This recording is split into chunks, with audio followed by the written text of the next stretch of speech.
د چارسدي پولیس د ډاکو شکو ده شپږو تنانو یو ډله نیولې ده چې پکې د 2 تنانو تړاو افغانستان سره ښودلې شوی دی. دا داوا د چارسدي پولیسو په یو خبري کانفرنس کې کړې ده او ویلي چې دغه تنانو به د ډلې په شکل کې په کورونو کې ډاکې اچولې او د ټوپک په زور به کالی پتري نغد روپې اسلحې او موبایل ټلیفونونه اغستل او نن د هغې ګروپ په نیولو کې بریالي شوي دي.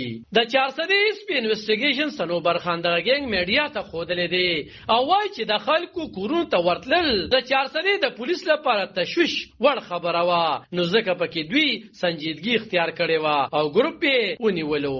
چې موږ د ځای په ځای موبایل واغستی شو، پیسې واغستی شوې، بند کور باندې خلک ورله. دا سیستم د ډېر وخت نه جوړ او هغې موږ یو پریشان کن حالت ته رسولي وو. سره زموږ د عوامو دا خیال و چې زموږ تحفظ غیر یقیني شوی دی. نو زه به تاسو دا ووایم چې زموږ اولنین فرض چې موږ به د عوام تحفظ یقیني جوړو. انشاءالله د هغوی د جان، د هغوی د مال، د هغوی د پراپرټي تحفظ زموږ ذمهواري ده او هغه به موږ په احسن طریقې سره کوو. دا یو ټیم جوړ شو، په هغه ټیم کې موږ دومره ایفرټس وکړو چې هغې کې موږ هغه خلک ته ورسېدو چې کوم دا د ستاسو مخکې ولاړ دي او دا ګروپ به انشاءالله دی چې کوم نور خلک دي هغه هم ارست کوو. د دې نه چې کوم ریکوري موږ کړی، کوم سیټینګ موږ راوستی دی، نو هغه تاسو مخې ته دی. د سیټي سرکل ډي اس پي عدنان خان وایي چې د شپږو تنانو په ګروپ کې د 2 تعلق د افغانستان سره دی، خو دوی به څنګه واردات کول.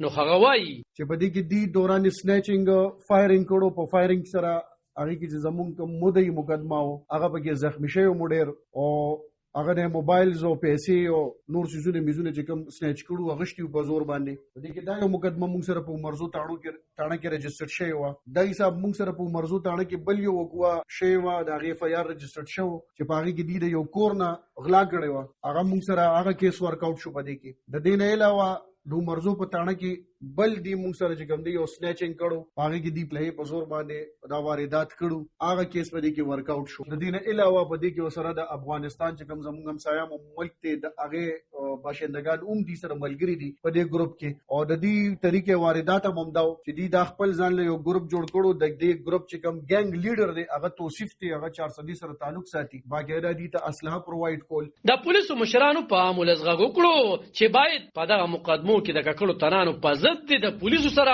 مرسته وکړي او خپل مقدمو کې دی په عدالت کې پیروي وکړي چې ملزمانو ته سزا ورکړي شي. ګینې دوی به زر خوشي شي او بیا به نور لسته زیان رسوي.